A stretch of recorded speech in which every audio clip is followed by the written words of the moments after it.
Deus. Bom dia, graça e paz para os meus irmãos. Quantos estão felizes com Cristo? Deus é bom, tem sido bom e generoso. Abra comigo a sua Bíblia em Isaías.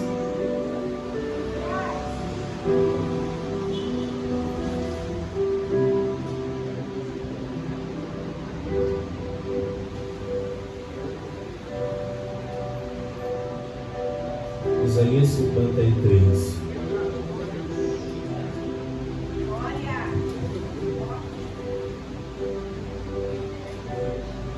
Isaías 53.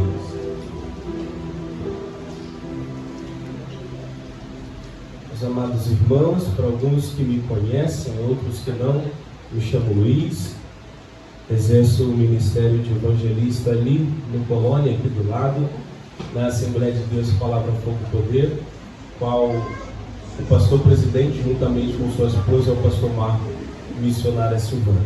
Trago um abraço também da minha esposa, ela não pôde comparecer, não pôde estar, porém, trago um abraço da minha esposa e também dos meus pastores. Todos acharam? Então vamos juntos fazer a leitura de Isaías 53, versículo 1. Quem creu em nossa pregação? E a quem foi revelado o braço do Senhor? Porque foi subindo como um renovo diante dele, e como raiz de uma terra seca. Não tinha boa aparência nem formosura. Olhamos para ele, mas não havia nenhuma beleza que nos agradasse. Era desprezado e o mais rejeitado entre os homens, homem de dores e que sabe o que é padecer. E como um de quem os homens escondem o rosto, era desprezado, e dele não fizemos caso. Pode tomar os seus assentos em nome de Jesus.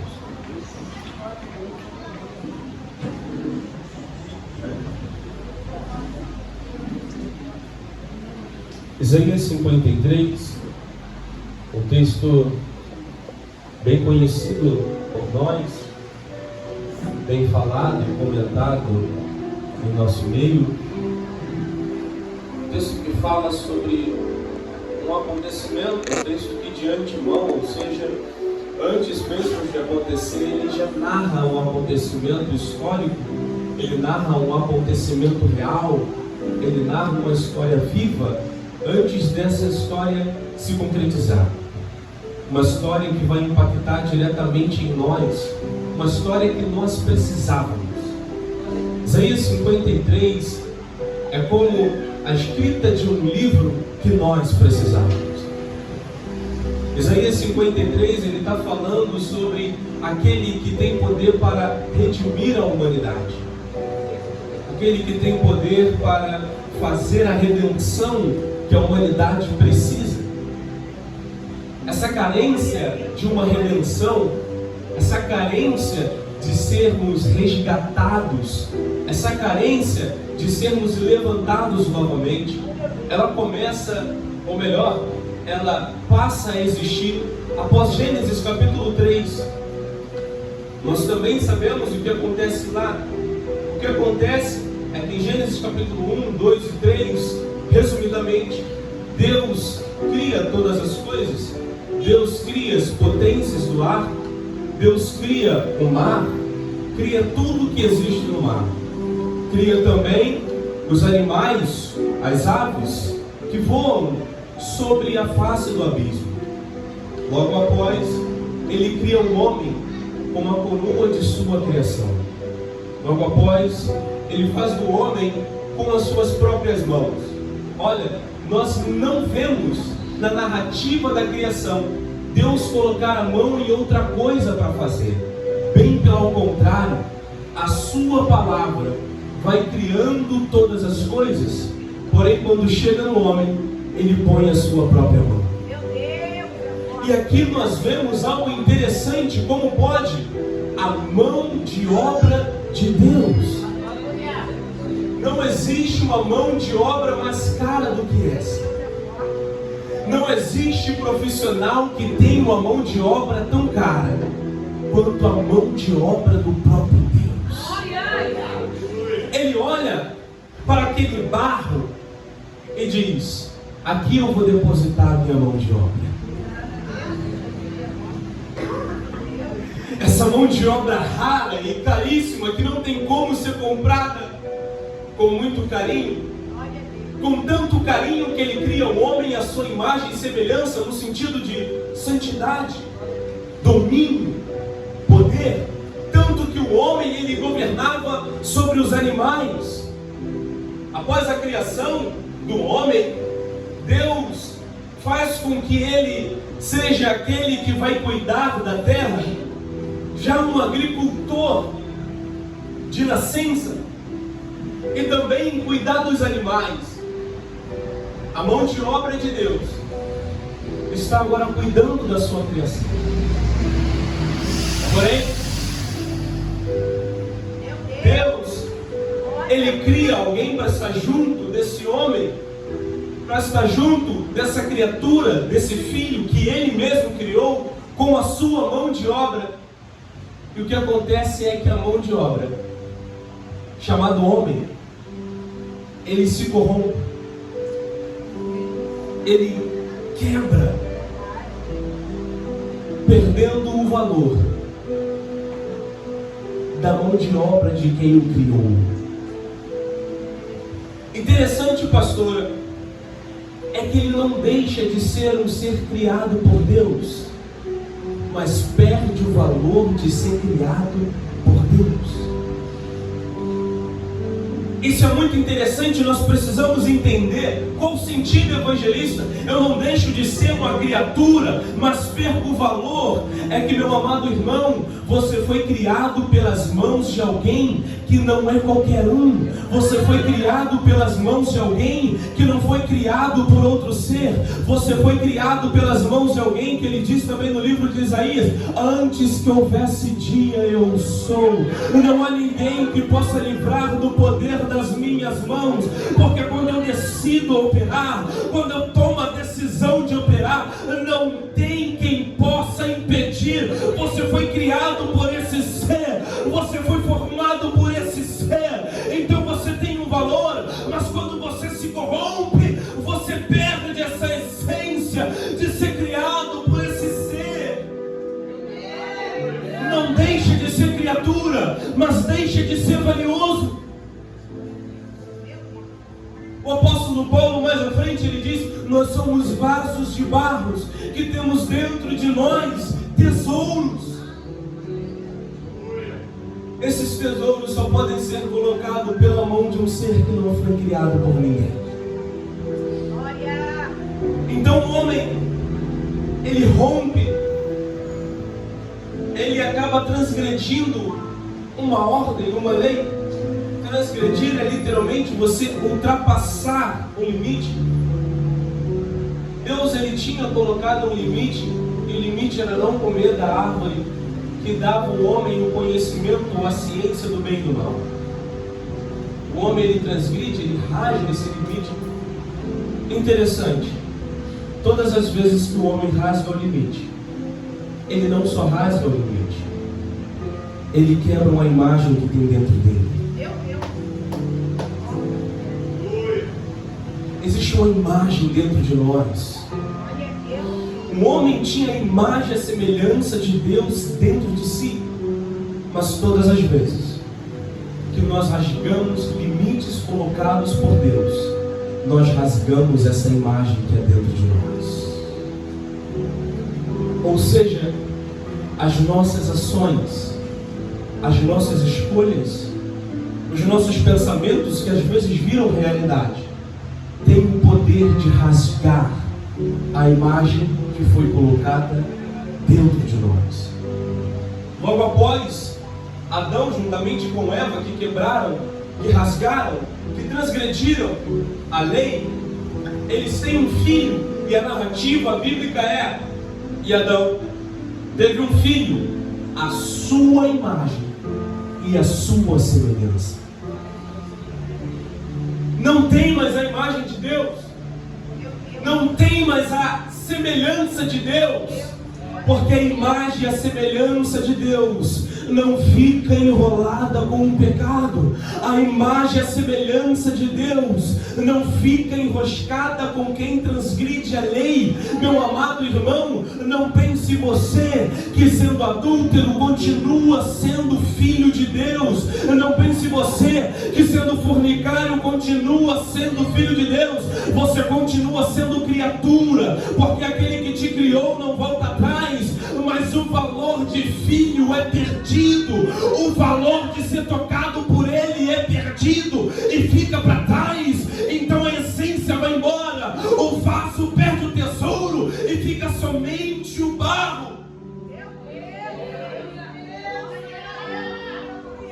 Não, irmão, eu sou filho de Jesus, mesmo não estando em Jesus. João capítulo 1, versículo 12. Mas a todos que foram até ele, deu-lhes o direito de se tornarem filho de Deus. Tem que estar em Cristo, tem que sofrer com Cristo, tem que chorar por Cristo, tem que carregar a cruz, tem que negar o eu. Fora disso, é criatura, não tem valor, é miserável, é pobre, é nu. Só em Cristo os valores são devolvidos, só em Cristo a semelhança é restituída. Bíblia. Todos somos caídos, mas nós necessitamos de uma redenção. O que é redenção, evangelista? É ser resgatado. Nós nos perdemos no meio do caminho. O pecado tinha cegado os nossos olhos. Nós não conseguimos por si só enxergar o caminho. O salmista no Salmo 119, verso 105, ele diz o que ajuda ele a enxergar o caminho. Ele diz: lâmpada para os meus pés é a tua palavra, luz para o meu caminho é a tua palavra. Nós não temos a capacidade de sozinhos resolver a nossa vida. Só que tem pessoas com o ego inflado. Não, isso aqui eu faço do meu jeito. Daqui para cá eu deixo com Deus, mas daqui para cá deixa comigo. Esqueceu que somos miseráveis. Esqueceu de que nós somos dependentes de Deus. Meu amado irmão, são as potentes mãos de Deus que nos sustentam de pé. São as potentes mãos de Deus que sustentam a nossa vida. São as potentes mãos de Deus que conduzem as nossas decisões. Então sempre precisa ser Deus. Cristo instruindo os seus discípulos, ele diz: sem mim nada podereis fazer. Ou seja, não é o seu ego no centro. Ego do grego significa eu. Não, é Cristo no centro. Quando ele está no centro da sua vida, quando ele governa as suas escolhas, quando ele governa a sua casa, você vai poder provar do que ele diz momentos antes de partir para o Calvário. Ele entra na casa e começa a dar instrução. Ele diz: eu dou a vocês a paz que o mundo não conhece e não pode ter. Essa paz eu vos dou, essa paz eu vos dou, essa paz eu vos dou. Mas é uma paz, pastora, que só acontece quando Cristo está no centro das nossas vidas.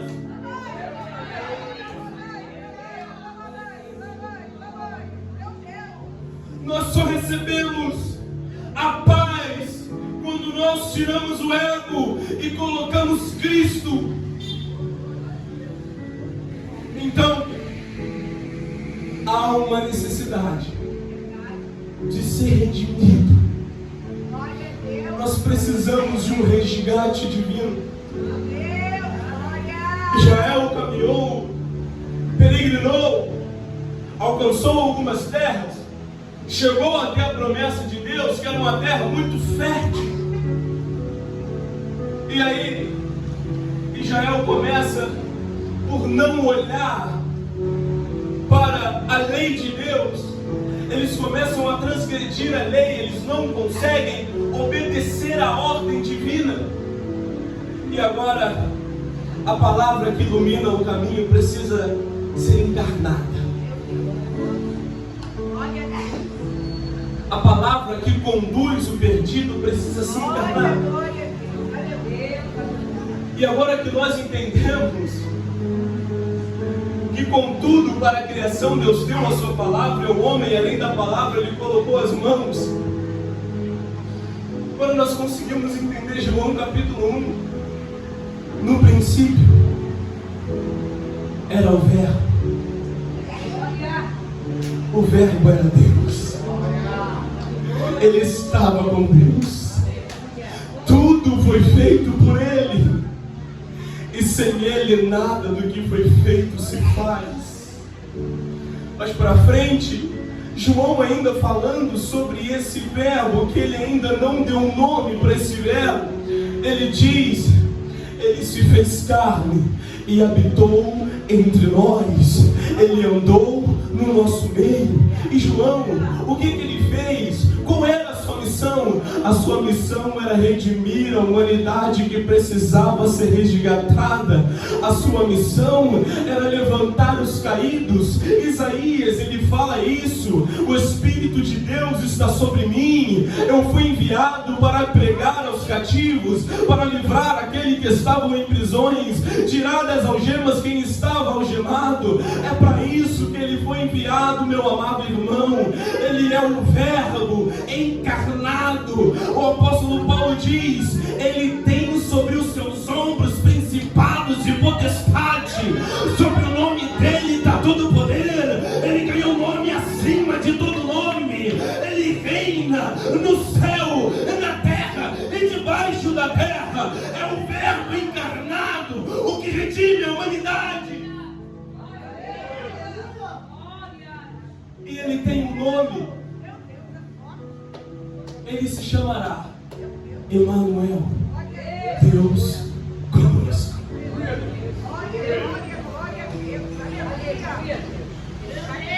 Agora, vamos entender esse sentido para os israelenses. Deus conosco. Como assim, evangelista? Os israelenses, quando eles iam à guerra, antes de irem, eles diziam: nós só vamos se Deus for conosco. É que se Deus não for para o campo com a gente perde lá. Podemos ser 300 lutando contra 30, mas perderemos como se fosse um homem na mão de 10. Então, os israelenses entendem: Deus precisa estar conosco.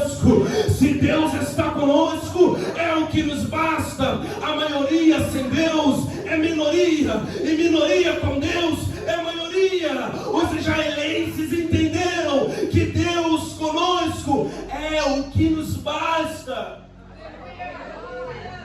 Então, tem uma promessa, o nome dele é forte. Também, Príncipe da Paz. Ele também é Pai da eternidade. Ele é aquele que já estava ali antes da fundação do mundo. Desde o princípio, Ele já estava lá. Existem dois princípios: o nosso princípio, o ser humano criado, e existe o princípio de Deus, que não tem cálculo e que é eterno. Então, esse verbo chamado Jesus Cristo, mesmo com todo o poder, mesmo com todos os reinos, porque Ele é o Rei dos Reis. O apóstolo Paulo, narrando sobre Ele, diz: mesmo sendo Deus, Ele não usou do fato de ser igual a Deus. Antes, ou seja, bem pelo contrário, Ele se esvaiu de sua glória, se fez carne e habitou entre nós. A palavra de Deus também diz Há somente um mediador entre Deus e os homens, Cristo Jesus, o homem. Cristo Jesus, o homem. Então ele, como homem, caminhou em nosso meio, passou para nós os princípios de viver. Interessante, já caminhando para o final, eu ouvi uma vez de um ateu,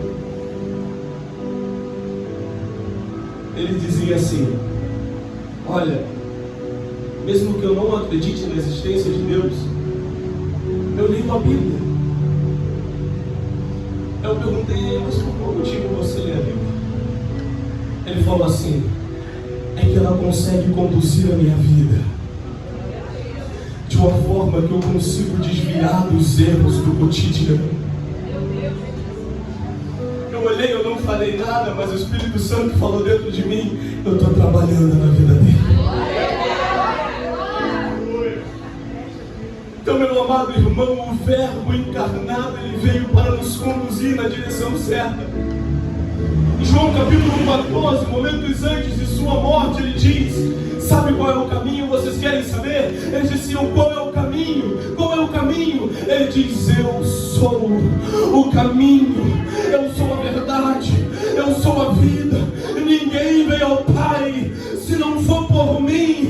E eles diziam: Senhor, então mostra-nos o Pai. Nós queremos ver, é o que nos basta. Nós queremos Deus conosco. Ele diz: eu sou o Pai.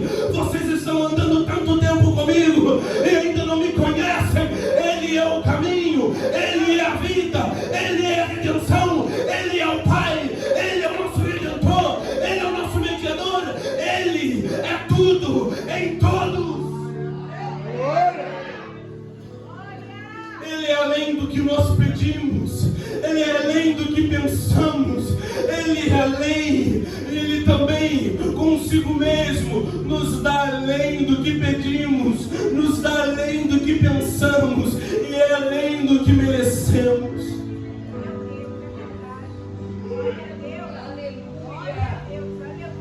E esse homem, cheio de poder e de autoridade dada por Deus, ele humilhou-se a si mesmo,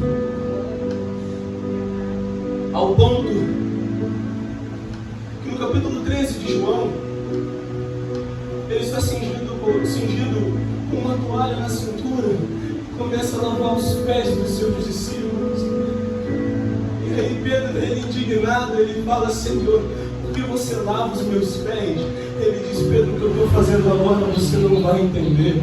Pedro, fique em silêncio, deixa eu fazer, que eu sei o que eu estou fazendo. Você não vai conseguir entender. E infelizmente nós anulamos João capítulo 13 da nossa leitura bíblica, ou talvez nem lemos Bíblia, porque é uma guerra no nosso meio, é um ego, é uma soberba. Às vezes o irmão nem sabe o que está fazendo e você está olhando para o irmão de cara feia. Se você lesse só mais um pouquinho de João capítulo 13, você iria entender Cristo falando: um novo mandamento eu vos dou, e o mandamento é esse, que ameis uns aos outros, assim como eu vos amei. Ou se você parasse no momento que ele lava os pés do discípulo, você entender, ele sendo o Senhor dos senhores, se colocou na posição de servo dos servos. Ou se você lesse Marcos, você iria entender que ele diz: eu não vim para ser servido, eu vim para servir. Maior é aquele que serve,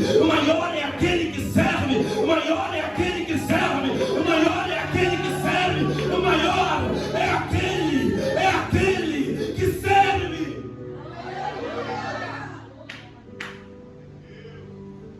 Ele tinha e tem toda a glória, mas teve a coragem de colocar uma toalha na cintura e, assim como os escravos da época, lavar os pés dos seus discípulos.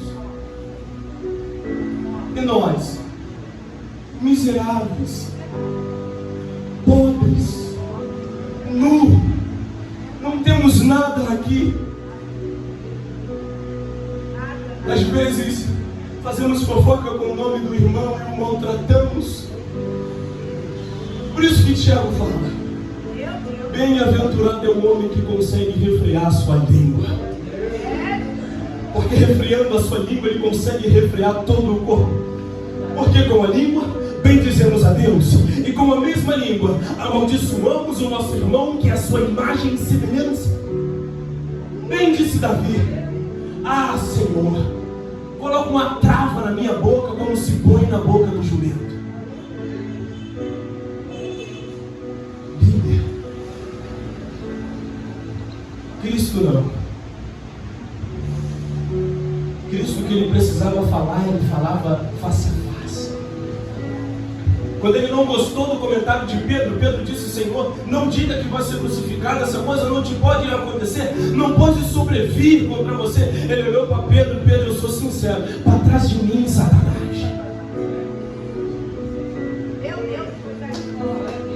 Só que por falta de leitura, às vezes ouvimos algo que não gostamos, na frente das pessoas abrimos um sorriso, e por trás, não gostei daquela irmã. Meu amado, está escrito: se tem alguma coisa para resolver com seu irmão, chame uma ou duas testemunhas, chegue até ele e fale: irmão, você falou, me feriu. Não é confusão, Deus não está no meio da confusão. Meu amado, se eu fiz algo contra você, me perdoe, mas o que você fez me feriu. E aí nós conseguimos cumprir o que está escrito em Hebreus. Hebreus diz: sem a comunhão e a santificação, ninguém verá a Deus. Então Cristo, na cruz, ele restitui a comunhão que foi perdida com o Pai.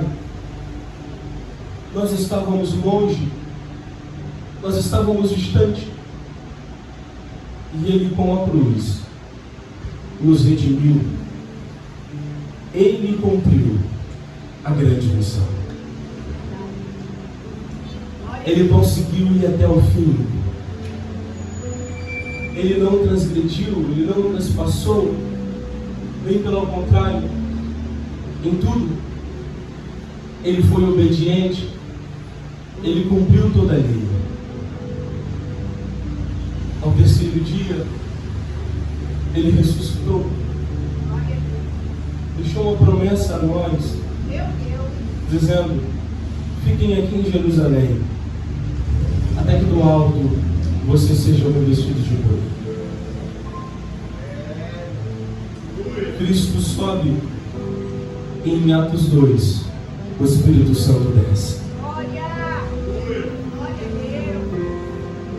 Simplesmente porque ele falou: eu irei ao Pai, mas voltarei para vós.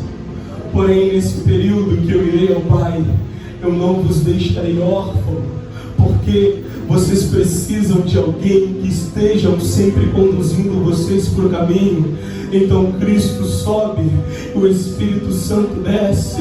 Cristo deixa bem claro: não é fugindo de Jerusalém que terá o cumprimento da promessa, não é correndo de Jerusalém que terá o cumprimento da promessa. Eu sei que em Jerusalém tem guerra, eu sei que em Jerusalém tem perseguições, eu sei que em Jerusalém tem judeus querendo tacar pedra em você, mas continua em Jerusalém. Se não conseguir suportar por você mesmo, lembre do que ele fez na cruz. Foi bem maior, foi bem acima, ele sofreu muito mais. Em tudo ele foi tentado, mas em nada ele foi derrubado. E é por isso que Paulo escreve: em tudo nós somos atribulados, mas em nada nós somos destruídos.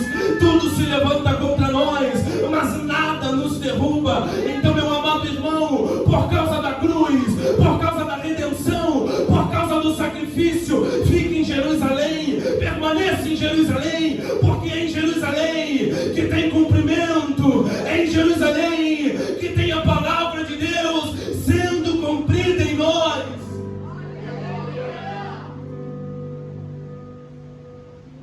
você redimido. Se você estava pensando, hoje é o último culto, ou eu vou sair porque tem muito problema lá, é que você está em Jerusalém. Jerusalém sem perseguição tem alguma coisa de errado. Jerusalém sem ter alguém querendo te tacar uma pedra tem alguma coisa de errado. Se não tem ninguém querendo te tacar uma pedra, não tem ninguém querendo te matar, você não está em Jerusalém, me desculpe. É que em Jerusalém as coisas são meio emboladas, mas em Jerusalém tem uma paz que Ele deu, em Jerusalém tem o cumprimento, em Jerusalém você consegue lembrar, não, eu preciso resistir, não pelo que Ele vai me dar, pelo que Ele já me deu lá na cruz, eu preciso resistir, não pelo que Ele ainda vai fazer, mas pelo que Ele já fez, pelo que Ele já me deu, por Ele me sustentar de pé, por Ele manter a minha casa, por Ele manter a minha família. Eu não saio, não é porque Ele precisa de mim, é que eu preciso dEle, eu necessito dEle, eu dependo dEle.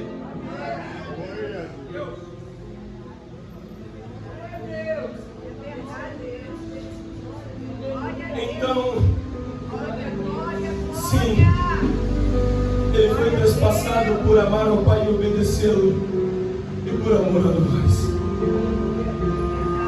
Meu amado irmão, você foi redimido não para sair do lugar da promessa. Você foi redimido e revestido para permanecer no lugar da promessa. E para encerrar, lembre-se que todas as vezes que o maligno quiser te enganar e colocar sentimento de superioridade no seu coração, todas as vezes que você pensar, lá tem muito problema, é só você pensar assim, é porque eu estou lá. Como assim, evangelista? Se você está lá, tem outras pessoas lá, e outras pessoas assim como você também é caído, outras pessoas assim como você também tem problema, outras pessoas assim como você às vezes não acorda bem. Então se tem problema em um lugar é porque você está lá, não aponta A, não aponta B, bem pelo contrário, chega, pede perdão, conversa, mas se você acordar dizendo, aquele lugar não me merece, me desculpe, meu amado, você também não merecia o Cristo da cruz, mesmo assim Ele se entregou por você. Então se tem problema é porque tem você. A igreja primitiva tinha problema, as igrejas que Paulo plantou também tinha problema. Então, meu amado irmão, melhor do que ver problema em todo mundo é você ajoelhar e pedir a Deus, Senhor, me ajude a entender essa situação, porque eu também sou caído, eu também sou miserável, e é por causa da cruz que eu continuo. Não deixe eu olhar para o homem, mas que eu olhe para a cruz do Calvário, que eu olhe para a redenção, porque Pai, o seu poder, Ele se aperfeiçoa nas minhas fraquezas, me sustentando de pé. Então, meus amados irmãos, não faça por quem faz por você, ou melhor, pelo que fazem por você. Simplesmente olhe para a cruz do meio, pois de lá é que nós fomos redimidos. Não espere compreender a todos e ser compreendido. Você não está aqui para ver problema em todos os lugares. Você está aqui porque você foi redimido e resgatado. E isso é o que nos basta. A cruz nos resgatou. Cristo nos deu salvação eterna. E assim eu agradeço a Henrique.